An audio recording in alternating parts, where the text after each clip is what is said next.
Millionaire CEO husband divorced his wife and married his mistress. But a guest said something at the party that left everyone in shock. The sound of champagne glasses clinking carried across the marble terrace as twilight settled over the Hamptons estate. Olivia Bennet adjusted her emerald silk dress, a battle armor of sorts, and steadied her breath before stepping through the grand double doors. "I see you had the audacity to show up." Daniel Weston's voice cut through the ambient party noise, his eyes cold despite his practiced smile. Olivia met his gaze without flinching. "Did you think I wouldn't? I thought you understood what moving on meant. And I thought you understood what till death do us part meant," Olivia replied, her voice barely above a whisper. "But we were both wrong, weren't we?" Daniel's new wife Rebecca glided toward them, her hand protectively caressing her pregnant belly. "Darling, the Andersons are asking for you." Before Daniel could respond, Thomas Blackwood, Daniel's mentor and the company's former chairman, appeared beside them, his weathered face solemn. "I'd like to propose a toast," he announced loudly, silencing the elegant crowd. "Thomas," Daniel warned, "this isn't necessary." "To truth," Thomas continued, ignoring him. "Something in short supply these days." His gaze swept the room before landing on Rebecca. To appearances versus reality. To choices made in haste and regretted at leisure. The room fell deathly silent as Thomas turned toward Olivia. "Miss Bennet built half of what Weston Financial is today. She was discarded when pregnancy complications left her unable to bear. More children. A fact conveniently omitted from the divorce narrative." Gasps rippled through the assembly. Olivia felt the blood drain from her face as her most private pain was exposed. "And now," Thomas continued relentlessly, "while Daniel celebrates a new child, perhaps he should question its paternity, given his wife's afternoon meetings with Gregory Palmer. Have you ever witnessed someone's perfect life unravel in seconds? Have you ever stood frozen as buried secrets exploded into public view? If you've ever wondered how quickly a person's carefully constructed reality can shatter, stay with me. Because this story of ambition, betrayal, and painful redemption will show you that sometimes the most devastating truths come from the most unexpected voices. If this opening has your attention, hit that like button now. This is Billionaire Love Stories with Mr. Brad, and I'm about to take you inside a world where power corrupts and secrets never stay buried for long. 15 years before that fateful evening, Olivia Collins was a brilliant economics student at Columbia University, working 3 jobs to cover what her scholarship didn't.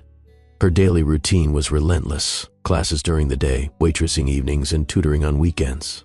Sleep was a luxury she rarely afforded herself, but her dreams of working in nonprofit development kept her going. Daniel Weston occupied a different universe entirely. The son of a moderately successful investment banker, he wasn't extraordinarily wealthy, but he'd never known true financial struggle. He was handsome in that classic, understated way. Dark hair always perfectly styled, blue eyes intense with ambition, and a smile that suggested he knew secrets about success that others didn't. They met in Professor Hartman's advanced economic theory class, where Olivia's insightful analysis of wealth inequality caught Daniel's attention. He'd never encountered someone who could challenge his free market idealism so effectively. "Your socialist utopia sounds wonderful in theory," he told her after class, leaning against the doorframe with casual confidence. "But the real world runs on profit, not idealism." Olivia looked up from gathering her books, eyebrows raised. "And your capitalist paradise works beautifully, for the privileged few who can access it." Instead of being offended, Daniel laughed. "Have dinner with me. We can continue this debate somewhere that doesn't smell like dusty textbooks." "I can't. I have work." "Where?" "Giovanni's on 87th. Some of us pay our own tuition." Daniel showed up at the restaurant that night, sitting in her section and leaving an outrageously large tip. He returned the following night and the night after that, until finally Olivia agreed to meet him for coffee after her shift. That coffee date lasted until sunrise. They argued passionately about economic systems, wealth distribution, and corporate responsibility. By morning, both were exhausted but exhilarated. "I still think you're naive," Daniel said, walking her back to her dormitory as dawn painted the city gold. "And I still think you're privileged," Olivia countered. "But I've never had a more interesting conversation." He kissed her for the first time that morning, standing on the steps of her residence hall. Neither knew then how completely their lives would intertwine, or how painfully they would eventually unravel. Their courtship progressed with the intensity of youth and ambition. Olivia introduced Daniel to the realities of economic struggle through her volunteer work at community centers in Harlem. He showed her the inner workings of financial power during internships at his father's firm. By graduation, they had formed a partnership based on complementary strengths. Daniel's ambition tempered by Olivia's compassion, her idealism anchored by his pragmatism. "We'll change the world," she told him one night as they lay in his cramped apartment, planning their futures. "You from the inside of the system, me from the outside." "Together," he agreed, tracing the curve of her cheek. "Always together." They married a year after graduation in a modest ceremony at her parents' church in Queens. Daniel had already secured a promising position at Merrill Lynch, while Olivia pursued her master's in nonprofit management. Their wedding photos showed two people looking at each other with absolute certainty, young, beautiful, and convinced of their invincibility.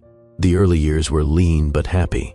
They rented a one-bedroom apartment in Brooklyn, furnishing it with secondhand finds and ambitious dreams. Weekends were spent volunteering at community centers, where Daniel helped small business owners with financial literacy while Olivia taught reading classes. "This is what success feels like," Olivia said one evening as they walked home, hand in hand after a particularly rewarding day helping a local entrepreneur secure a small business loan. "Just wait," Daniel replied, squeezing her fingers. "We're just getting started." By their third anniversary, Daniel's career had accelerated dramatically. His talent for identifying undervalued companies and his ruthless negotiation skills caught the attention of senior management. He was promoted twice in 18 months, each advancement bringing longer hours but also significantly more money. The changes happened gradually. First came the move to a luxury apartment in Manhattan, then the designer clothes, replacing Daniel's off-the-rack suit. Weekend volunteering gave way to networking events. Date nights became client dinners where Olivia was expected to charm potential investors. "You look tired," Olivia observed one night as Daniel returned home past midnight, loosening his tie with a weary motion. "Burton wants me to lead the Morgan acquisition," he replied, pouring himself a generous scotch. "If I pull this off, they're talking junior partner." "That's wonderful," Olivia said, though concern shadowed her eyes. "But when was the last time you slept more than 5 hours?" Daniel shrugged. "I'll sleep when we're secure." "We are secure. We have savings, no debt, careers we love." "That's not real security," he interrupted, an edge entering his voice. "Real security is having enough power that no one can ever take anything from you." Olivia studied her husband's face, noting the new hardness around his mouth, the calculating coldness that occasionally flickered in his eyes. "I miss our community work," she said carefully. "Remember how we used to talk about making a difference?" "I am making a difference," Daniel replied, draining his scotch. "Every deal I close creates jobs, generates wealth. It's just on a larger scale now." She wanted to argue that his deals primarily generated wealth for people who were already wealthy. But she held her tongue. These debates had become more frequent lately, and they never ended well. When Olivia discovered she was pregnant a few months later, she hoped it might rebalance their priorities. Daniel seemed genuinely thrilled, immediately planning for the baby's future with characteristic thoroughness. "I've already researched the best preschools," he told her, scrolling through his tablet. "We need to submit applications as soon as she's born." Olivia corrected with a smile. "And maybe we could focus on enjoying the pregnancy before planning his college fund?" Daniel looked up, his expression softening. "I just want to give our child everything. The opportunities, the security I never had growing up." "I know," she said, taking his hand. "But the most important thing we can give our baby is our presence, our time." He nodded, but Olivia could see he didn't truly understand. To Daniel, providing meant financial abundance. Emotional availability was a luxury he couldn't prioritize. Aiden Weston arrived after a difficult 30-hour labor. Daniel was present for the birth, though he'd stepped out twice for urgent conference calls. When the doctor placed their son in his arms, something in Daniel seemed to shift, a momentary glimpse of the idealistic young man Olivia had fallen in love with. "He's perfect," Daniel whispered, tears gathering in his eyes. "Absolutely perfect." For a few precious months, their family felt complete. Daniel reduced his hours slightly, making it home for bath time 3 nights a week. Olivia adapted to motherhood with natural grace, balancing Aiden's care with part-time consulting for nonprofit organizations. Then came the opportunity that would change everything. Daniel's mentor, James Harrington, approached him about joining a venture capital startup focusing on emerging technologies. The risk was substantial, but so was the potential reward. "This is it, Liv," Daniel said, pacing their living room with barely contained excitement. The chance to build something of our own, not just make money for someone else's firm. What about stability? Aiden's not even a year old. That's exactly why I need to do this, to create something lasting for him, a legacy. Olivia recognized the determination in his eyes. This wasn't a discussion, it was an announcement. If this is what you truly want, she said finally, I'll support you. We're partners, remember? Daniel kissed her deeply. I'll make you proud. Both of you. The next 5 years passed in a blur of expansion and success. Daniel's venture, Weston Financial, grew from a small office with 3 employees to a sleek midtown headquarters with a staff of over 100. His instinct for technological investment proved nearly infallible, with early stakes in companies that would later become household names. Olivia found her footing as well, establishing the Weston Foundation to channel a portion of their rapidly growing wealth into education initiatives for underprivileged communities. Though she sometimes felt Daniel viewed the foundation as little more than a tax write-off, she was determined to honor their original shared vision. When Olivia became pregnant again, the timing seemed perfect. Aiden was starting kindergarten, the foundation was running smoothly, and Daniel had just been featured in Forbes as one of the 40 under 40 financial visionaries. The complications began during her second trimester. Severe preeclampsia led to an emergency delivery at 28 weeks. Their daughter Emma fought bravely in the NICU for 17 days before her tiny body surrendered. Grief descended on their home like a suffocating fog. Olivia withdrew into herself, spending hours in the nursery they'd prepared with such hope. Daniel buried himself in work, staying at the office until midnight, then drinking himself to sleep in their home study. The physical toll on Olivia had been severe.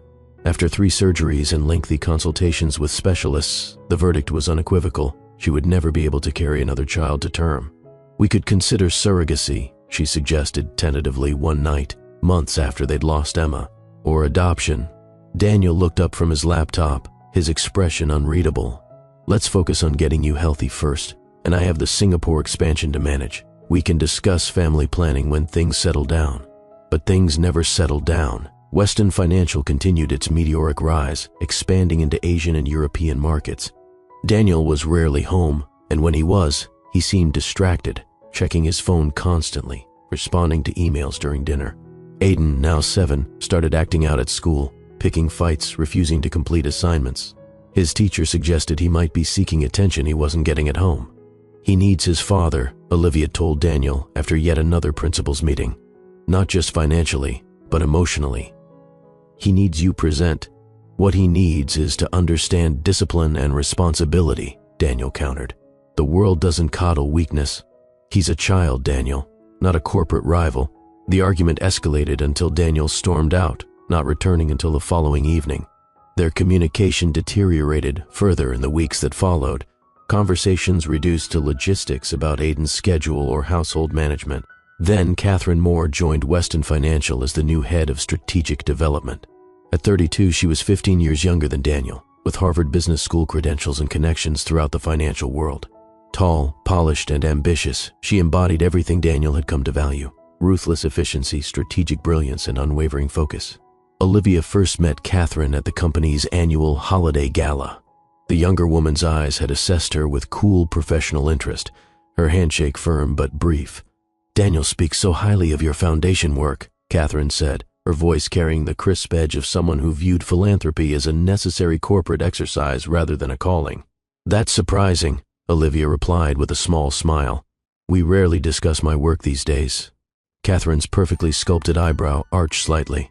Well, he mentioned your education initiatives when we were strategizing our corporate social responsibility portfolio. Very quaint. The dismissive tone wasn't lost on Olivia, but she'd grown accustomed to such treatment from Daniel's colleagues. 15 years of marriage to a financial titan had taught her which battles were worth fighting. What she couldn't ignore, however, was Daniel's transformation when Catherine entered a room. His posture straightened, his voice deepened slightly, and his eyes followed her with an attention he hadn't shown Olivia in years. The late nights at the office increased. Daniel started traveling more frequently: Singapore, London, Dubai, always with Catherine accompanying him for strategic continuity. Olivia wasn't naive. She recognized the signs, had seen this pattern unfold among other couples in their social circle. But some part of her refused to believe Daniel would actually cross that line, not after everything they'd built together. Then came Aiden's 8th birthday party. Daniel had promised to be there, had sworn on his son's happiness that he would make it back from his Tokyo trip in time. Olivia had arranged everything perfectly. Aiden's favorite chocolate cake, the astronaut-themed decorations he'd requested, the science experiment demonstration that had cost a small fortune. The party was scheduled for 2 p.m. At 2:30, Olivia was still checking her phone for messages. By 3:15, when Aiden blew out his candles, his little face tight with disappointment, she knew Daniel wasn't coming. He arrived home after midnight, loosening his tie as he entered their bedroom. "How was the party?" he asked, not quite meeting her eyes. "You promised him," Olivia said quietly, her voice steady despite the rage and grief churning inside her. "You promised your son. The meetings ran long. We closed the Nakamura deal. Congratulations. I'm sure that's very comforting to Aiden." Daniel's jaw tightened. "Don't do this, Liv. I'm providing for his future. That's what fathers do." "Fathers show up," she countered. "Fathers teach, comfort, play, listen. When was the last time you did any of those things?" "I'm building a legacy." Daniel's voice rose. "Everything I do is for this family." Olivia studied him, this man who now resembled her husband only in physical appearance. The values that had once connected them had eroded so gradually she'd barely noticed until they were gone entirely. "Tell me something," she said, keeping her voice level. "Was Catherine with you in Tokyo?" The momentary flicker in his eyes told her everything. "She's my head of strategy. Of course she was there." "And is strategy what you were discussing in your hotel room at 2 in the morning? Daniel's expression hardened. "You're tracking my calls now? The Tokyo office called here looking for you. Apparently you weren't answering your phone. The front desk connected them to your room, but Catherine picked up." The silence between them stretched, taut with unspoken accusations. "It's not what you think," he finally said, the platitude so cliché it might have been funny under different circumstances. "What I think," Olivia replied, rising from the bed, "is that I deserve better than this, and so does Aiden." She slept in the guest room that night and the night after. Daniel made no effort to apologize or explain, instead leaving for a critical business trip to Chicago the following morning. It was their housekeeper, Maria, who delivered the final confirmation, her face tight with anxiety as she handed Olivia a woman's earring she'd found in the pocket of Daniel's suit while preparing it for dry cleaning.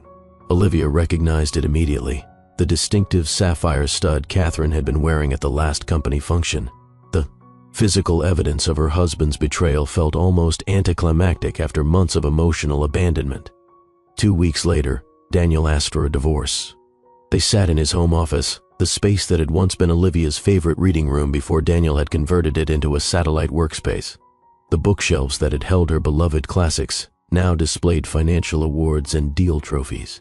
"This isn't working," he said, his tone clinically detached, as if analyzing an underperforming investment. "We want different things." "We wanted the same things once," Olivia replied, surprised by her own calmness. "A partnership of equals, a family, making a difference in the world." Daniel's fingers drummed impatiently on his desk. "People change. I've outgrown the idealistic notions we had in college." "You mean you've outgrown me?" He didn't deny it. "I need someone who understands my world, Olivia. Someone who can be a true partner in building what's next for Weston Financial. Someone like Catherine." His expression confirmed it before he spoke. "Catherine shares my vision. She challenges me intellectually, makes me better, and the fact that she's 15 years younger with no pregnancy complications, that's just a convenient bonus?" Daniel flinched, then recovered. "That's unfair, is it? Because you've made it abundantly clear since we lost Emma that my inability to have more children disappoints you. You barely look at me anymore. This isn't about children, isn't it? Because I remember your mother at that gala last year talking about the importance of continuing the Weston legacy while staring pointedly at my stomach." Daniel stood abruptly. "I've spoken with my lawyers. You'll be well provided for. The foundation can continue under your leadership, and we'll share custody of Aiden." The methodical planning, the clean efficiency of it all, told Olivia this decision wasn't new. He'd been preparing for this moment, perhaps for months. "How long?" she asked. "How long what? How long have you been sleeping with her?" Daniel had the decency to look uncomfortable. "That's not relevant to our arrangement." "It is to me," he sighed. 6 months. But the problems in our marriage started long before that. 6 months, around the time doctors had confirmed she could never bear another child. The timing was almost too perfect to be coincidental. "I want the brownstone," Olivia said, surprising herself with the firmness in her voice. And full control of the foundation. The Tribeca property is worth. I know exactly what it's worth. I also know what I'm worth. 15 years building your empire alongside you, entertaining your clients, raising your son while you conquered Wall Street. They negotiated for hours, the conversation oscillating between icy civility and barely restrained hostility. In the end, Olivia secured the brownstone, the foundation, substantial alimony, and primary custody of Aiden with generous visitation for Daniel. When the papers were finalized 2 months later, Manhattan society buzzed with speculation. The official statements cited irreconcilable differences, but the timing of Daniel's relationship with Catherine, now openly acknowledged, left little mystery. Olivia maintained her dignity throughout, focusing on Aiden's emotional well-being and expanding the foundation's programs. She declined interview requests and avoided social events where she might encounter Daniel and Catherine. Her restraint made the tabloid headlines even more vicious. CEO trades up, Weston ditches aging wife for young protege. The photographs of Catherine and Daniel at the Met Gala, her hand possessively on his arm, her youth and beauty emphasized by strategic camera angles, were particularly painful. Aiden, now 9, absorbed the undercurrents of adult tension with the preternatural sensitivity of children. He became quiet, watchful, his academic performance suffering as he adjusted to shuttling between two households. Does Dad love her more than he loved Mom? Olivia overheard him asking his therapist during a session she was meant to join later. Love between adults is complicated, the therapist had answered carefully. Sometimes people change, and their needs change. He leaves me with the nanny when I stay at his place, Aiden continued, his voice small. He and Catherine are always working. Olivia's heart broke for her son, caught in the crossfire of adult ambitions and failures. She redoubled her efforts to create stability for him, establishing consistent routines and making herself available whenever he needed to talk. Life developed a new rhythm. Olivia immersed herself in the foundation work, channeling her pain into productive action. She expanded their literacy programs into 20 additional schools across underprivileged neighborhoods.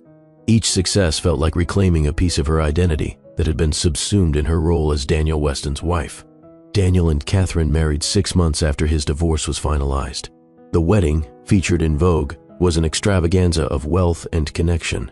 500 guests at the Plaza Hotel, performances by chart-topping artists, flowers flown in from 3 continents.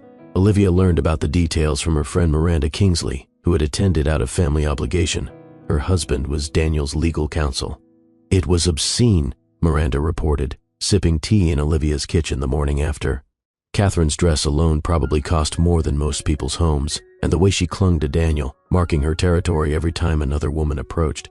I don't need the details, Olivia said gently, though part of her hungered for every painful scrap of information. Miranda squeezed her hand. I'm sorry. I just want you to know that not everyone is fooled by the fairy tale they're presenting. Many people were there out of obligation, not celebration. It doesn't matter, Olivia replied, though of course it did. What matters is protecting Aiden through all of this. As if summoned by his name, Aiden appeared in the doorway, his backpack slung over one shoulder. Mom, can I stay home today? I don't feel good. Olivia studied her son's face, noting the shadows under his eyes. What's wrong, sweetheart? My stomach hurts. And my head. She pressed a hand to his forehead. No fever. Is there something happening at school today that's worrying you? Aiden looked down. Dad's supposed to come for career day, to talk about being a CEO. Understanding dawned. And you're worried he won't show up? A small nod. Have you asked him if he's still planning to come? Catherine answered his phone when I called. She said he's very busy but will try his best. The familiar platitude made Olivia's jaw tighten, but she kept her voice neutral for Aiden's sake. Well, why don't we go together? I'll drop you off and stay for career day. If Dad makes it, wonderful. If not, you'll still have a parent there supporting you. Relief washed over Aiden's face. Really? You'd do that? Of course. That's what parents do. They show up. Daniel did appear at career day, arriving halfway through the event with Catherine unexpectedly in tow. His presentation about entrepreneurship was polished and engaging, the students captivated by tales of billion-dollar deals and global influence. Afterward, in the school hallway, the 4 of them created a tableau of modern family complexity, Olivia and Daniel, the ex-spouses maintaining civil distance, Catherine asserting her new position with territorial body language, and Aiden caught in the middle, his eyes moving anxiously between the adults. "You didn't need to come," Daniel told Olivia, his voice low. "I said I would handle it. Aiden wasn't sure you'd make it," she replied simply. "I didn't want him disappointed." Catherine slipped her arm through Daniel's. "We're always here for Aiden, despite our demanding schedules." The subtle emphasis on "we" wasn't lost on Olivia. Catherine was staking her claim as Aiden's stepmother, a role she'd shown minimal interest in actually fulfilling. "Aiden knows who he can count on," Olivia said, her smile not reaching her eyes. "Don't you, sweetheart?" The boy looked uncomfortable with being drawn into adult tensions. "I'm glad everyone came," he said diplomatically, showing a maturity beyond his years. Daniel checked his watch. "We should go. The Hong Kong market opens soon and I need to be on a call." Disappointment flickered across Aiden's face. "But you said we might get ice cream after." "Another time, champ. Catherine and I have meetings all afternoon." Olivia stepped in smoothly. "I'm free all day. How about you and I get that ice cream? Maybe check out the new exhibit at the Natural History Museum?" Aiden's grateful smile was all the confirmation she needed that she'd made the right choice. "You coddle him," Daniel muttered as they walked toward the exit. "I parent him," Olivia corrected. "There's a difference." The years that followed established a pattern. Daniel's involvement in Aiden's life became increasingly ceremonial. Appearances at major school events, lavish gifts to compensate for his absence, brief weekend visits that were often cut short by work emergencies. Catherine made little effort to connect with her stepson, viewing him as an inconvenient reminder of Daniel's previous life. When she was present during Aiden's visits, she maintained a cool politeness that never warmed into genuine affection. Olivia, meanwhile, built a life centered on Aiden and her foundation work. She expanded the Weston Foundation's reach nationally, establishing educational programs that gained recognition for their innovative approaches to literacy and college preparation in underserved communities. By the time Aiden turned 15, Olivia had transformed from Daniel Weston, his ex-wife, to Olivia Bennett, educational advocate and philanthropist. The pain of betrayal had dulled to an occasional ache rather than the constant agony of earlier years. Then came the invitation to Weston Financial's 20th anniversary celebration, a gala event commemorating 2 decades since Daniel had founded the company. The embossed card arrived addressed to both Olivia and Aiden, the formal language requesting the honor of your presence at the Hamptons estate Daniel had purchased after their divorce. "Are we going?" Aiden asked when Olivia showed him the invitation. She hesitated. "Do you want to go?" He shrugged with studied teenage nonchalance. "Kind of. I haven't seen Dad's new house yet, and it might be interesting to see what his company does. I mean, it's supposedly my legacy and all that." The faint bitterness in his tone wasn't lost on Olivia. Daniel frequently spoke of Weston Financial as Aiden's inheritance, despite showing minimal interest in actually preparing his son to assume any role in the company. "Then we'll go," she decided. "It's important for you to understand your father's work, and I'm secure enough in who I am now to handle a few awkward social hours." The week before the gala, Miranda called with news that sent ripples through their carefully balanced existence. "Catherine's pregnant," she said without preamble when Olivia answered the phone. "They're planning to announce it at the anniversary celebration." Olivia sank into a chair, a complex wave of emotions washing over her. "I see. I thought you should know before you walked in there. It would be awful to be blindsided." "Thank you," Olivia replied mechanically. "How far along is she?"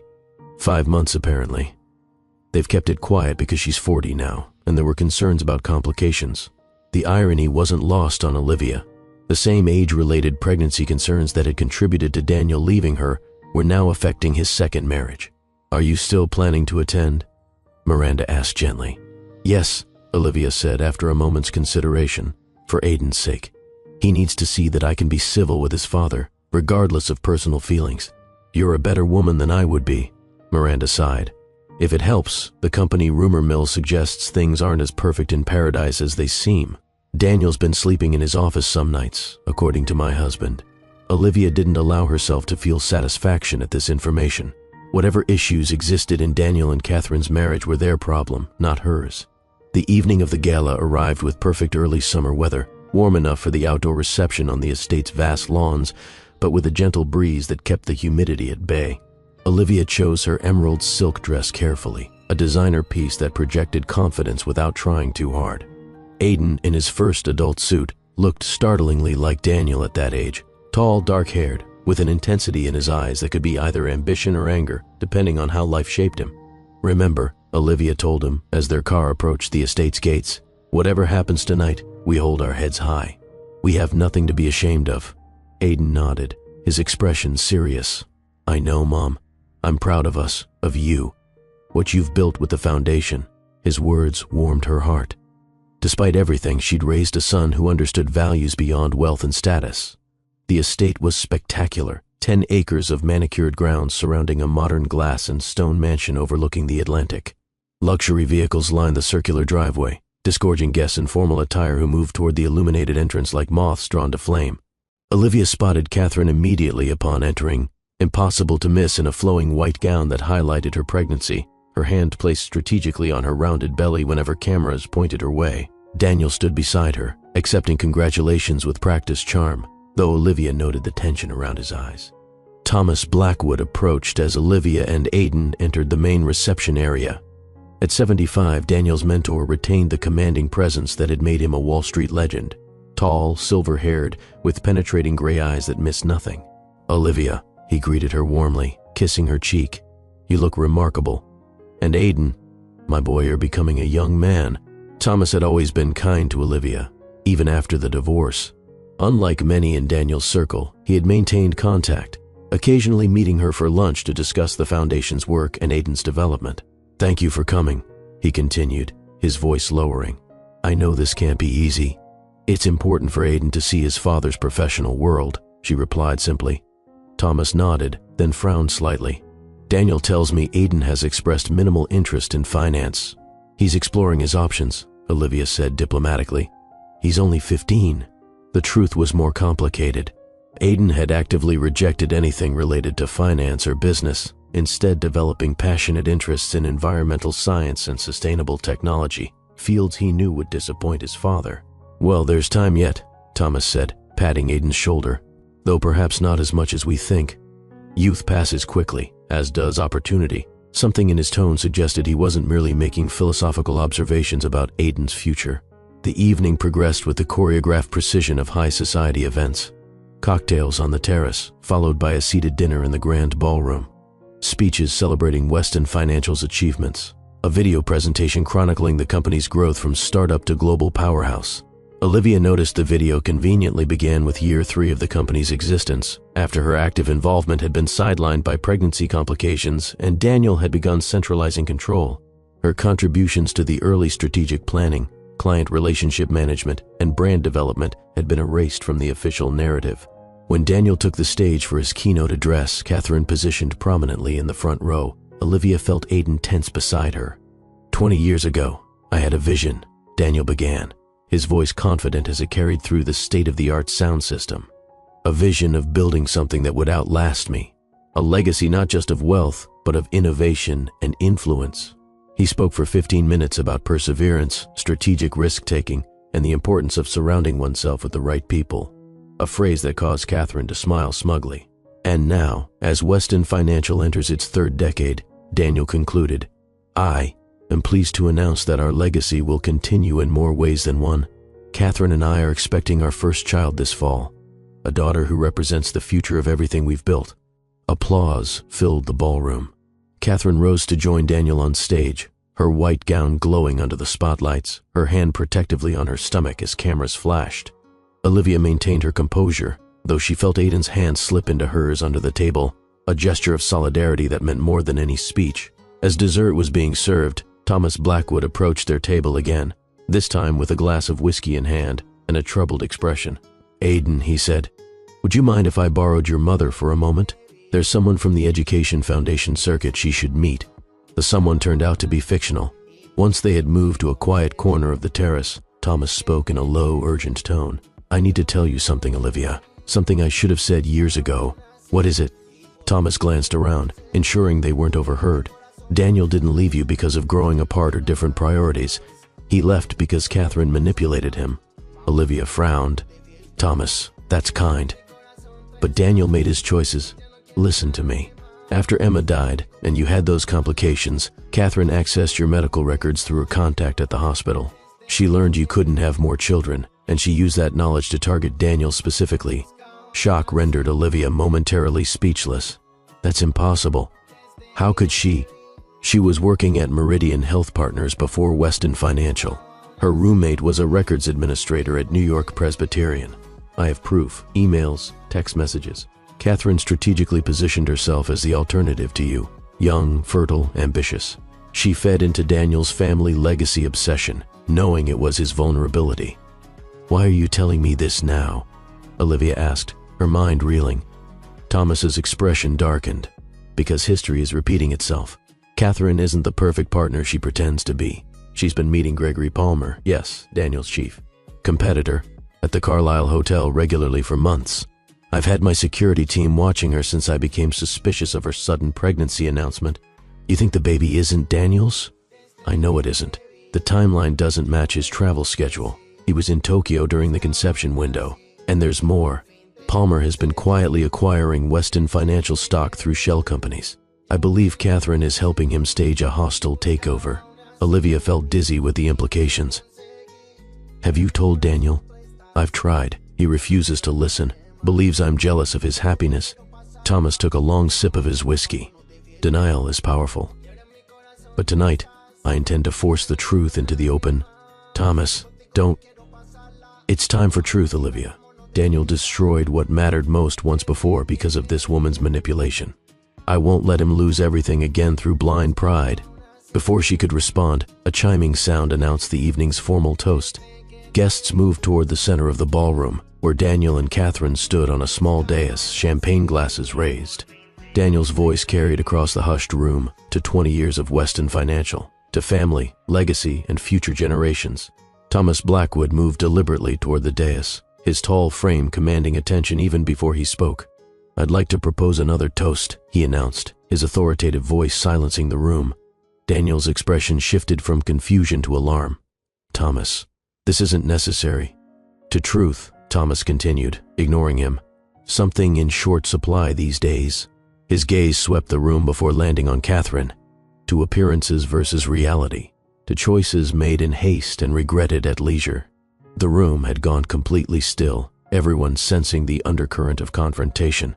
Thomas, Daniel warned, standing now. The older man smiled sadly.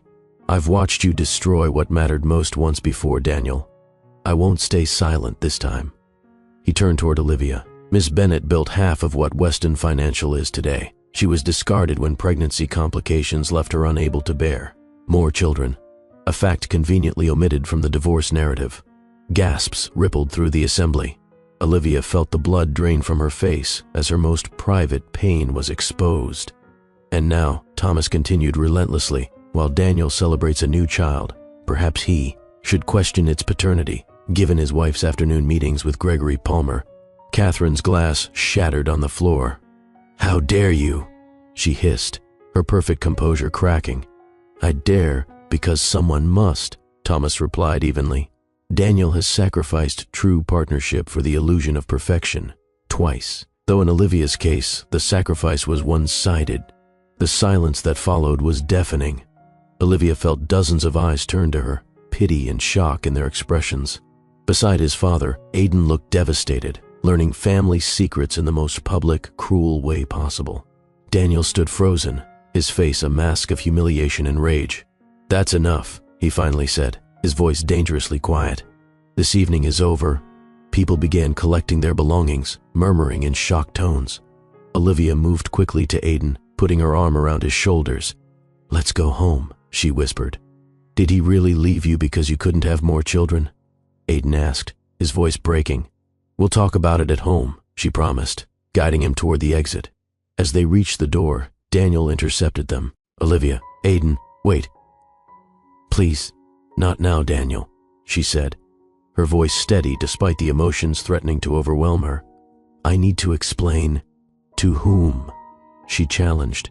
To me? To your son? Or to all those business associates who just learned the truth about their respected CEO? His face contorted with an emotion she couldn't name. I never told anyone you couldn't. He broke off, glancing at Aidan. It doesn't matter anymore, Olivia said, suddenly exhausted. What matters is that our son just heard things no child should learn about their parents in public. Fix that. The rest is your problem. She brushed past him, still protecting Aiden with her arm. Behind them, she could hear Catherine's raised voice confronting Thomas, the party dissolving into chaos. In the car, Aiden remained silent for several minutes before asking, "Is it true?" about why Dad left.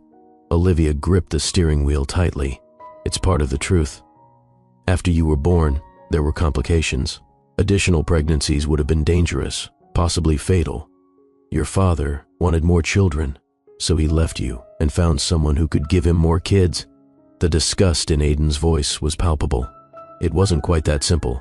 We were having other problems too. But yes, my inability to have more children was a breaking point. That's messed up." "Yes," she agreed softly. "It was. And now Rebecca might be cheating on him?" Aiden sounded almost hopeful, which broke her heart in a different way. "We don't know that for certain, and regardless, we shouldn't take satisfaction in your father's pain." "Why not? He hurt you. He hurt us. Because hate corrodes the vessel that contains it, never the object of hate." Aiden fell silent again, processing. "Do you still love him?" The question pierced through her carefully constructed defenses. "I love the man he was," she answered honestly.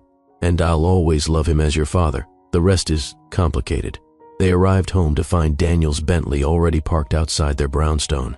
He sat on the front steps, tie loosened, hair disheveled, looking nothing like the polished CEO who had given a keynote address hours earlier. "What is he doing here?" Aiden muttered. "Go inside," Olivia told him gently. "I'll handle this. I want to stay. Aiden, please, give us a few minutes alone. Then your father can come in and talk with you if you're willing." The teenager reluctantly complied, casting a cold glance at Daniel as he passed. Daniel stood as Olivia approached. "I'm sorry," he began. "I didn't know Thomas was going to—" "Really? That's what you're sorry for? Thomas embarrassing you publicly, not the actual things he revealed?" Daniel ran a hand through his hair. "Can we talk inside, please?"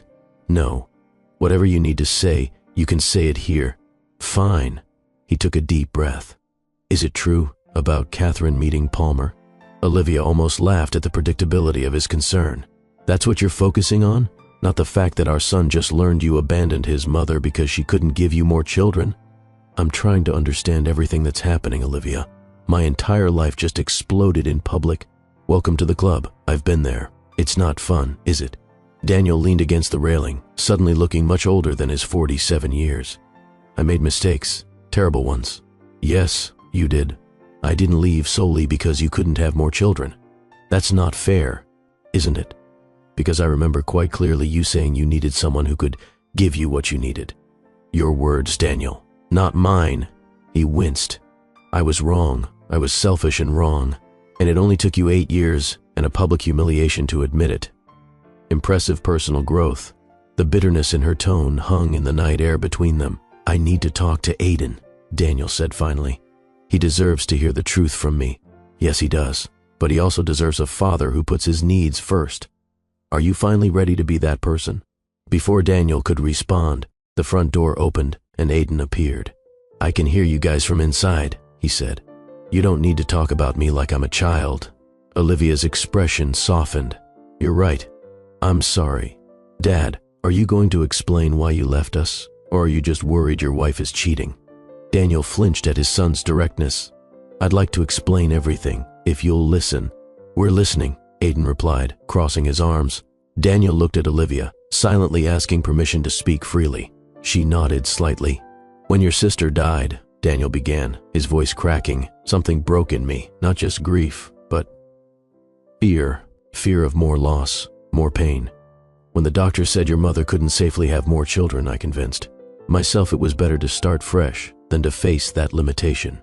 So, you ran," Aiden said flatly. "Yes. I ran from pain instead of working through it together. I justified my cowardice by telling myself I needed a different kind of partner for the next phase of my life. The truth is, I was terrified of what might happen if I stayed, that I might lose your mother too. So you left her first," Olivia said quietly. "To protect yourself." Daniel nodded, unable to meet her eyes. "Catherine was safe, emotionally distant, professional. I told myself that's what I needed.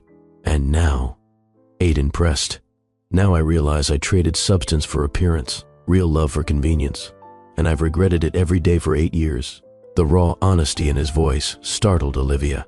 This wasn't the calculated charm Daniel typically deployed. This was genuine pain. "If you regretted it, why didn't you ever say anything?" she asked. "Pride, stubbornness, the need to prove I hadn't made a catastrophic mistake." "Take your pick." Daniel looked at his son. "I am so sorry, Aiden. Not just for tonight, but for every moment I've put my ego ahead of being your father." Aiden's expression remained guarded. "What about Catherine? Is the baby really not yours?" "I don't know, but I intend to find out." Daniel straightened, some of his usual determination returning. "What I do know is that regardless of what happens with Catherine, I want to rebuild my relationship with you. If you'll give me that chance." "And what about Mom?" Aiden asked. "You hurt her too." Daniel met Olivia's eyes for the first time that evening. "Some damage can't be undone," he said softly. "But I hope someday, somehow, you might forgive me, Olivia. Not for my sake, but for your own peace." A car pulled up behind Daniel's Bentley, a silver Audi with Catherine at the wheel. Her face was tight with fury as she emerged, still wearing her white gown, though now stained with what looked like red wine. "So this is where you disappeared to," she called, her voice carrying through the quiet street. "Running back to your ex-wife while I'm dealing with the disaster at our home?" Daniel turned with a weary sigh. "Catherine, this isn't the time or place. When would be convenient for you, Daniel? After you've had a cozy family reunion with your previous family? After you've apologized for discarding them like last season's fashion?" "Keep your voice down," he warned, glancing at the neighboring brownstones where lights were beginning to switch on. Catherine laughed, a brittle sound devoid of humor. "Oh, now you're concerned about appearances? That's rich, considering your mentor just accused me of adultery in front of New York's entire financial elite." Olivia stepped forward. "Aiden, go inside." "But Mom." "Now, please." The firmness in her tone brooked no argument. Aiden retreated reluctantly, closing the door behind him but remaining visible through the front window. "Catherine," Olivia said calmly, "whatever issues exist between you and Daniel need to be addressed privately, not in the street, not in front of his son." Catherine's eyes narrowed. "How considerate of you to offer relationship advice. Tell me, what's it like watching your ex-husband build a better life without you? Does it burn knowing he upgraded to someone younger, more successful, more—" "Enough," Daniel cut her off. "You're embarrassing yourself. I'm embarrassing myself." Catherine's voice rose dangerously. "You're the one who ran to your ex-wife the moment Thomas made his ridiculous accusations. I came to explain things to my son, and Thomas's accusations weren't ridiculous, were they? Have you been meeting Gregory Palmer at the Carlisle?" Catherine's momentary hesitation was answer enough. "My God," Daniel breathed. "It's true. Business meetings," she recovered quickly. "Palmer wanted to discuss a potential merger. In hotel rooms, after hours. Do you think I'm completely naive?" "You certainly were when you believed I loved you for yourself rather than your company," Catherine shot back, abandoning all pretense. "Yes, I've been meeting Gregory. Yes, we're planning a takeover. And yes, this baby is his. A fact you'd have realized if you'd bothered to count. Back from the due date to when you were in Tokyo for 3 weeks straight." The cruelty of her confession seemed to physically impact Daniel. He staggered slightly, reaching for the railing to steady himself. "You've been planning this from the beginning," he realized aloud. "Since before our marriage." Catherine's smile was cold. "Not quite from the beginning. It took about 6 months to recognize how vulnerable Weston Financial was to the right strategy. Your emotional blind spots made it almost too easy." "Get out," Daniel said, his voice deadly quiet. "Get in your car and leave. My lawyers will contact you tomorrow." "Your lawyers?" Catherine laughed. "Palmer's legal team has been preparing for this moment for 2 years. By this time tomorrow, your board will be calling an emergency session to vote on his tender offer. By the end of the week, Weston Financial will be under new management." She turned to Olivia, her expression triumphant. "Enjoy your reunion. You two deserve each other. Weak, sentimental fools who think love matters more than power." With that parting shot, she returned to her car and drove away, leaving Daniel standing shell-shocked on the sidewalk. The silence stretched between them, broken only by distant city sounds. "I should go," Daniel finally said, his voice hollow. "Where?" Olivia asked simply. He hesitated. "I don't know. A hotel, the office. You've just had 2 massive emotional shocks. You shouldn't be alone. Why do you care, after everything I've done to you?" Olivia considered her answer carefully. "Because hate takes more energy than compassion." And because Aiden is watching us through the window, learning how adults handle crisis. Daniel glanced toward the house, seeing his son's silhouette. What do I do, Olivia? Everything's falling apart. You start by talking to your son. Really talking, not the surface conversations you've been having for years. Then you deal with Catherine and Palmer one step at a time. And us. Is there any chance we could? Don't, she interrupted gently. Tonight isn't about us. It's about Aiden and helping you through an immediate crisis. The rest, that's a conversation for another time, when emotions aren't so raw. Daniel nodded, accepting her boundary. Thank you for not turning me away. I'm not doing it for you, she replied honestly. I'm doing it for Aiden, and because it's who I am.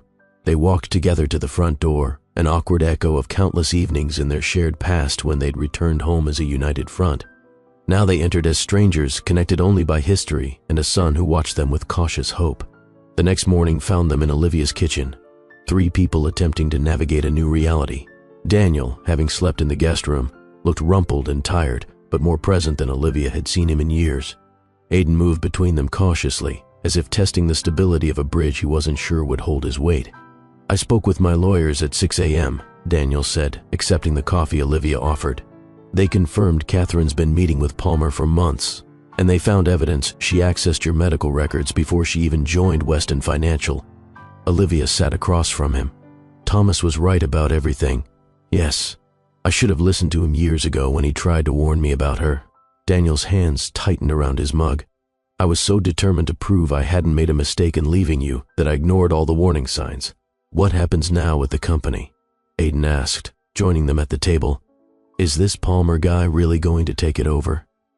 Daniel's expression hardened with familiar determination. Not if I can help it. Palmer may have been planning this for years, but he underestimates how many allies I still have. The board won't vote without hearing me out first. And Catherine? Olivia asked. The baby? I've already filed for divorce. As for the child, Daniel hesitated, glancing at Aiden. I'll support her financially, regardless of paternity. She shouldn't suffer for her parents' choices. Aiden studied his father with new interest. That's decent of you. It's the bare minimum of decency, Daniel corrected, something I've been short on for too long. The conversation was interrupted by Olivia's phone ringing. Miranda's name flashed on the screen. Olivia, have you seen the news? Miranda asked without preamble when she answered. No, what's happening? Catherine just held an impromptu press conference outside your old penthouse. She's claiming Daniel abandoned her after learning about her pregnancy that he's been having, an affair with you for months, and that he's mentally unstable due to financial pressures. That's absurd, Olivia replied, putting the phone on speaker so Daniel could hear. He spent the night in our guest room because of the chaos at the party. Nothing more. Well, she's spinning quite the tale. It's all over financial news channels. Weston Financial stock is down 12% already, and the market's only been open an hour. Daniel stood abruptly. I need to get to the office. This is Palmer's strategy. Create chaos, drive down the stock price, then swoop in with a lowball offer. What should I tell people who ask me about last night? Miranda asked. Olivia looked at Daniel, raising an eyebrow in question. Tell them the truth, he decided. All of it. Catherine's meetings with Palmer, her accessing Olivia's medical records, everything. It's time to stop hiding behind carefully constructed narratives. After ending the call, Daniel turned to Aiden. I have to go deal with this, but I promise we'll continue our conversation. No more cancellations, no more half-truths. Aiden nodded, seemingly impressed by his father's directness. Okay. As Daniel prepared to leave, he paused at the door, turning back to Olivia. Thank you for giving me shelter last night, for not turning Aiden against me all these years when you had every reason to. I did it for him, not for you, she reminded him. I know. That's what makes you extraordinary. He hesitated, then added, the foundation gala is next week. It would mean a lot to Aiden and to me if I could still attend. As your guest, not as CEO of Weston Financial, Olivia considered his request. That's up to Aiden. It's his night too. They both looked at their son, who shrugged with teenage awkwardness. Yeah, that's fine. If you're not in jail for corporate fraud or whatever by then. Daniel's laugh held genuine warmth. I'll do my best to avoid incarceration before your mother's gala.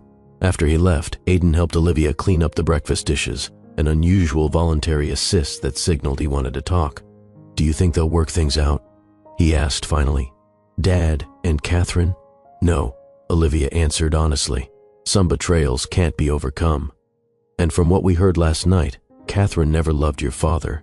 She wanted his company, like a corporate version of a gold digger. Something like that. Aiden loaded a plate into the dishwasher with excessive care. What about you and Dad? Olivia paused, recognizing the hope beneath her son's casual tone. Aiden, your father and I have a very complicated history. One night of crisis management doesn't erase 8 years of separate lives, but you still care about him. I can tell. I care about him as your father, as someone I once loved deeply, but caring isn't the same as reconciling. He still loves you, Aiden persisted, the way he looked at you last night. He never looks at Catherine like that. Olivia chose her words carefully. Even if there are still feelings between us, rebuilding trust takes time. And right now, your father needs to focus on saving his company and processing Catherine's betrayal. Adding the complexity of exploring our relationship would be unwise. Aiden seemed to accept this logic, though disappointment flickered across his face. I just thought maybe. I know, sweetheart. Olivia squeezed his shoulder. But whatever happens between your father and me, we both love you. That hasn't changed and it never will. The week that followed was a whirlwind of corporate drama that dominated financial news. Daniel fought Palmer's takeover attempt with every weapon in his arsenal, rallying board members to his side and exposing Catherine's corporate espionage to the SEC. Palmer's tender offer was rejected by a narrow margin, though the battle left Weston Financial weakened and its stock price depressed. Catherine disappeared to Europe, her pregnancy becoming a subject of tabloid speculation. Rumors circulated that she'd negotiated a settlement with both Daniel and Palmer, effectively walking away with millions while leaving destruction in her wake. Through it all, Daniel maintained daily contact with Aiden, calling each evening to share updates and, more importantly, to listen to his son's thoughts and concerns. It was the most consistent parental attention he'd shown in years. The night of the Horizon Foundation Gala arrived with heightened public interest. The charity event, typically covered only by local press, now attracted national media attention due to the Weston Financial scandal and speculation about Daniel and Olivia's relationship status. Olivia stood in her bedroom, surveying her reflection in the full-length mirror. The sapphire gown she'd chosen was elegant without being ostentatious, appropriate for the founder of an educational nonprofit. Her hair was swept into a simple updo, her jewelry minimal but fine. "Mom, Dad's here," Aiden called from downstairs. Taking a deep breath, Olivia descended to find Daniel in the foyer, handsome in a tailored tuxedo but noticeably thinner than he'd been just a week earlier. The stress of fighting for his company had taken a visible toll. "You look beautiful," he said simply. "Thank you." She assessed him with concern. "Are you eating? Sleeping?" "Not much of either," he admitted. "But the worst is over. The board has confirmed their confidence in my leadership and Palmer's backing. Off now that the SEC is investigating his communications with Catherine." "I'm glad," Olivia said sincerely. "Not just for the company, but for you." "For Aiden," Daniel nodded, his expression serious. "I've been doing a lot of thinking this week, about priorities, legacy, what really matters." "And what conclusions have you reached?" She kept her tone neutral, though her heart quickened at the intensity in his eyes. "That I've been chasing the wrong things, building wealth instead of relationships, focusing on external validation instead of internal peace." "Dad's getting deep," Aiden commented as he joined them, adjusting his tie with teenage awkwardness. "Should I be concerned?" Daniel laughed, the sound rusty but genuine. "Be concerned if I ever stop questioning my choices, son. That's when I'm truly lost." The foundation gala was held at the Metropolitan Museum of Art, a venue Olivia had secured through years of relationship building with the city's cultural institutions. 700 guests filled the Temple of Dendur, the ancient Egyptian monument providing a dramatic backdrop for an event celebrating educational access. As Olivia moved through the crowd, accepting congratulations on the foundation's achievements, she noticed Daniel standing slightly apart, observing her with unmistakable pride. Not possessive pride, as he might have shown years ago, but genuine admiration for her accomplishments. When it came time for her keynote address, Olivia took the stage with the confidence of someone who had found her true calling. She spoke passionately about educational inequality, the Foundation's literacy initiatives in underserved communities, and the transformative power of knowledge. 8 years ago, the Horizon Foundation began with a simple premise: that every child deserves access to quality education regardless of zip code or family income. she told the audience. Today, we've helped more than 50,000 students improve their reading skills, prepared 15,000 for college admissions, and awarded scholarships to over 1,000 first-generation college students. The applause was thunderous. From his table near the front, Daniel's eyes never left her face. None of this would be possible without our dedicated staff, our volunteer tutors, and our generous donors. Olivia continued, and on a personal note, I want to thank my son Aiden, who has reminded me daily why this work matters. As the formal program concluded and the dancing began, Thomas Blackwood approached Olivia, looking distinguished in his tuxedo despite his 75 years. You've built something remarkable here, he told her, gesturing to the elegant fundraiser around them. Far more valuable than anything Weston Financial has created. Thank you, Thomas. And thank you for telling the truth that night, despite the chaos it caused. Sometimes chaos is necessary for growth, the older man replied philosophically. Daniel has changed more in the past week than in the previous decade. Losing everything he thought mattered has forced him to recognize what actually does. Olivia followed Thomas's gaze to where Daniel stood talking with Aiden, both laughing at some shared joke. He's trying, with Aiden at least. With you as well, I think, Thomas observed. Though he's wise enough to respect your boundaries. Before Olivia could respond, Miranda appeared beside them, slightly breathless with excitement. Have you heard? She asked, lowering her voice. Daniel just announced he's stepping down as CEO of Weston Financial. Shock registered on Olivia's face. What? When? Just now. The board statement went out 10 minutes ago. He's transitioning to chairman of the Weston Foundation, focusing entirely on the charitable arm of the company. Thomas smiled knowingly. As I said, recognizing what matters. The evening progressed with the practiced elegance of high society functions, but Olivia found herself increasingly distracted by Daniel's announcement. Why hadn't he mentioned it to her? What did it mean for his future? For Aiden's? When she finally had a moment alone with him on the museum's terrace, the night air cool against her bare shoulders, she asked directly, Why didn't you tell me you were stepping down? Daniel leaned against the stone balustrade.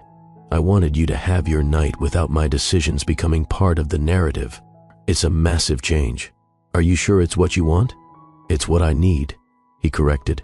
Fighting Catherine and Palmer these past days forced me to ask myself what I'm really protecting.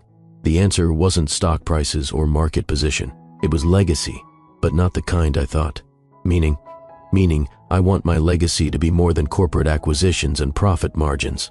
I want it to be the values I pass to Aiden, the good we do through the foundation, the lives we impact. The sincerity in his voice was impossible to dismiss.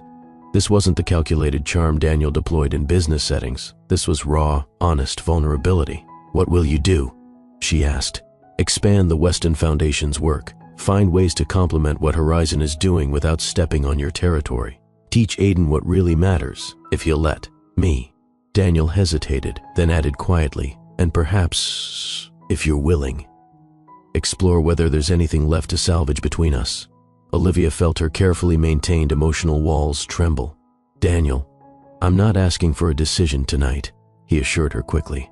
Or even this month, just possibility, the chance to show you who I am now rather than who I was. Before she could respond, the terrace doors opened and Aiden appeared. There you are. They're about to announce the scholarship recipients, Mom. You're needed inside. Olivia nodded, grateful for the interruption. We'll continue this conversation another time, she told Daniel, who acknowledged her deferral with respectful understanding. The remainder of the evening passed in a blur of ceremonial duties and donor conversations. By the time the last guest departed, Olivia was exhausted but exhilarated by the gala's success. They'd raised over $3 million, a record for the foundation. Can I offer you both a ride home? Daniel asked as they stood on the museum steps, the city lights glittering around them. Actually, I'm staying at Jason's tonight, Aiden said, referring to his best friend. His mom already picked up my overnight bag from home. Olivia raised an eyebrow. Is this a recent development I wasn't informed about? Aiden had the grace to look slightly embarrassed. Kind of. I figured you guys might want to talk without me hovering. About, everything. The transparent matchmaking attempt was so earnest that neither Olivia nor Daniel had the heart to call him on it. That's considerate of you, Olivia said diplomatically. Very thoughtful, Daniel agreed, failing to completely suppress his smile. After Aiden departed, an awkward silence settled between them. You don't have to accept the ride, Daniel said finally. I can call you a car. Olivia considered her options. No, we might as well share. The brownstone isn't far out of your way. The interior of Daniel's Bentley was a cocoon of leather-scented luxury. As they glided through Manhattan's late-night streets, Olivia found herself studying his profile. The familiar lines now etched deeper with experience, the set of his jaw still determined but somehow less rigid. Thomas says you've changed, she said abruptly. Daniel nodded, keeping his eyes on the passing city. I hope so. What exactly does that mean? That you've changed? He considered the question with unusual care. It means I've recognized that the metrics I've been using to measure success were fundamentally flawed, that accumulating power and wealth doesn't equal happiness or fulfillment, that losing you and neglecting Aiden were the greatest failures of my life, regardless of what I achieved professionally. Those are realizations, not changes, Olivia pointed out. Change is about behavior, not just insight. Fair enough. Daniel turned slightly to face her. Behaviorally, I've stepped away from day-to-day operations at Weston Financial to focus on relationships and meaningful impact. I've committed to weekly therapy to understand the fear of vulnerability that drove me to prioritize achievement over connection. I'm learning to listen to Aiden without immediately offering solutions or judgments. The specificity surprised her. That's more concrete than I expected.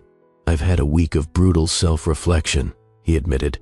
Watching everything I thought defined me nearly destroyed by someone I trusted focuses the mind remarkably well. They arrived at Olivia's brownstone, the driver pulling smoothly to the curb. Neither made a move to exit the vehicle. Would you like to come in for coffee? Olivia offered, surprising herself as much as Daniel. Just coffee, she clarified. Nothing more. I'd like that. Inside, the familiar ritual of brewing coffee created a momentary sense of normalcy between them. They moved around her kitchen with the unconscious choreography of people who had once shared daily life. Do you remember that tiny apartment in Brooklyn? Daniel asked as they settled at the kitchen island with steaming mugs. The one with the leaky faucet and the radiator that sounded like it was possessed? Olivia smiled at the memory. And the neighbor who practiced opera at 5 a.m. We were happy there. We were, she agreed softly. Struggling, but happy. When did that change? When did I start equating success with acquisition rather than connection? Olivia considered the question. I think it was gradual. Each promotion, each deal made you more focused on the next achievement. The validation became addictive. And you tried to tell me, didn't you? Multiple times. I did. But you weren't ready to hear it. Daniel stared into his coffee. I'm sorry, Olivia. Not just for leaving, but for dismissing your concerns before that. For prioritizing my ambition over our partnership. For failing to value what we built together. Thank you, she said simply. That means something. Does it mean enough for a second chance? The directness of his question hung in the air between them. I don't know, Olivia answered honestly. You hurt me deeply, Daniel. Not just by leaving, but by making me question my worth as a woman, as a mother, as a partner. I understand. Do you? Because rebuilding trust isn't like rebuilding a company. It can't be accomplished through strategic planning and decisive action. It requires consistency, transparency, patience, qualities you've struggled with. Daniel absorbed her words without defensiveness. You're right, and I wouldn't blame you if you decided the risk isn't worth taking. But if you're willing to allow for the possibility, even the smallest possibility, I'd like to try. Not rushing, not pushing, just trying. One step at a time. Olivia studied him, seeing both the man she had loved and the stranger he had become. The familiar features and the new lines of experience, the ambition that had driven him, and the humility that seemed to temper it now. One step at a time, she agreed cautiously. Starting with continued co-parenting, gradually expanding to friendship, and seeing where that leads. No promises beyond honest effort. Relief washed over his face. That's more than I deserve. Thank you. As Daniel prepared to leave an hour later, their conversation having moved from painful past to cautious present, he paused at the door. What Thomas said at the gala about you building something more valuable than Weston Financial, he was right. The foundation, your relationship with Aiden, the community you've created. It's worth more than everything I've accumulated. It's not a competition, Daniel. No, but it is a lesson. One I should have learned years ago. He hesitated, then added, May I call you tomorrow? Perhaps we could have lunch this weekend, with or without Aiden, whatever you're comfortable with. Lunch would be nice. Olivia replied. Sunday, maybe. I have foundation meeting Saturday. Sunday, it is. He seemed about to say something more, then simply nodded and left. Olivia closed the door behind him, leaning against it with a complex mixture of emotions. Hope and wariness, attraction and reservation, the pull of shared history and the protection of hard-won independence. There were no guarantees that Daniel's transformation would last, that his newfound perspective wouldn't eventually yield to old patterns once the crisis had fully passed. And yet, as she prepared for bed in the quiet brownstone, she found herself considering possibilities she'd long since dismissed. Not a fairy tale reconciliation, but perhaps a new relationship built on deeper understanding, mutual respect, and the wisdom that comes only through loss and recovery. 3 months later, Olivia stood on the terrace of Daniel's Hampton's home, watching Aidan paddle a kayak across the pristine cove below. The summer evening was perfect, warm enough for short sleeves but with a gentle breeze that carried the scent of salt water and flowering bushes. He's getting good at that, Daniel observed, joining her at the railing. Much more coordinated than I was at his age. He practices whenever we come out here, Olivia replied. Says it helps him think. Their weekend visits to the Hamptons property had become a tentative tradition over the past months. Daniel had transferred ownership of the estate to a trust benefiting both Aidan and Horizon Foundation, removing it from the assets contested in his divorce from Catherine. The three of them used it as neutral territory for rebuilding family connections, a place without the complicated histories of either the Manhattan brownstone or Daniel's penthouse. The Foundation quarterly report looks excellent, Daniel commented, referencing the documents Olivia had shared earlier. The literacy initiative expansion is particularly impressive. We've had good guidance from the Weston Foundation team, she acknowledged. Your education director has been incredibly helpful with the implementation strategy. Their professional collaboration had provided safe ground for rebuilding trust. Daniel had restructured Weston Financial's charitable arm to complement rather than compete with Horizon's work, creating partnership opportunities that benefited both organizations while maintaining Olivia's autonomy. Are you happy with your decision? She asked, turning to study his profile. Stepping back from CEO duties, focusing on the foundation? Daniel considered the question thoughtfully. I am. Not every day.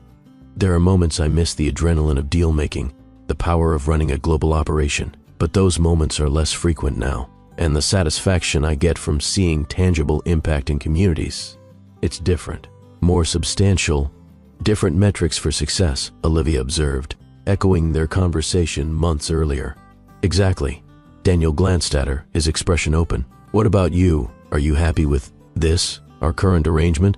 The carefully chosen words acknowledged the undefined nature of their relationship. More than CEO parents but less than romantic partners, navigating a complex middle ground of cautious reconnection. I am, Olivia said after a moment's consideration. I appreciate that you've respected my boundaries, that you've focused on actions rather than promises. I'm trying to earn back the right to make promises, Daniel replied simply. Below them, Aidan began paddling back to shore, his strong strokes cutting efficiently through the calm water. He asked me something interesting yesterday, Olivia said. He wanted to know if I could ever forgive you completely for what happened. Daniel tensed slightly. What did you tell him? That forgiveness isn't a destination you reach once and then you're done. It's a process. A choice you make repeatedly as memories surface or old wounds get triggered, that I'm working on it every day. That's a wise answer. He also asked if I could ever love you again, Olivia continued, her voice softening. Daniel turned to face her fully, his expression vulnerable. And I told him I never entirely stopped, she admitted quietly. That the love changed form, was buried under hurt and anger for years, but never completely disappeared. The hope that bloomed in Daniel's eyes was tempered with careful restraint. Olivia, I'm not ready for declarations, she interrupted gently, or for trying to recreate what we had. That relationship belonged to different people in a different time. I understand, he said, though disappointment flickered briefly across his face. But, she continued, reaching for his hand, I am ready to consider building something new. Something that honors what we've both learned, who we've both become. Daniel's fingers closed around hers, warm and familiar yet somehow new. That's all I can ask for. A chance to build something truthful, together. As Aidan's kayak reached the shore, they watched their son drag it onto the sand with confident movements, no longer a child but not quite an adult, navigating his own journey between past and future. Should we help him with dinner preparations? Daniel asked, reluctant to break the moment but mindful of practical responsibilities. "In a minute," Olivia replied, still holding his hand. "Let's just stay here a moment longer." The sun began its descent toward the horizon, painting the water in shades of gold and amber. Below them, Aiden secured his kayak and looked up, waving when he spotted his parents standing together on the terrace. They waved back, a simple family tableau that belied the complex journey that had brought them to this moment. Not a perfect ending, but perhaps a more honest beginning. If your life has ever been shattered and painfully rebuilt, hit that like button. If you've learned that sometimes losing everything is the only way to discover what truly matters, share this video with someone who needs that reminder. And if you believe in second chances, not the fairy tale kind, but the hard-earned ones that come after honest reckoning, subscribe to Billionaire Love Stories with Mr. Brad. Because the greatest wealth isn't measured in dollars, but in the courage to admit when you're wrong and the strength to begin again. What would you have done in Olivia's position? Would you have given Daniel a second chance or walked away completely? Let me know in the comments below, and don't forget to hit that subscribe button for more stories about love, betrayal, redemption, and the complicated journey of finding what really matters in life.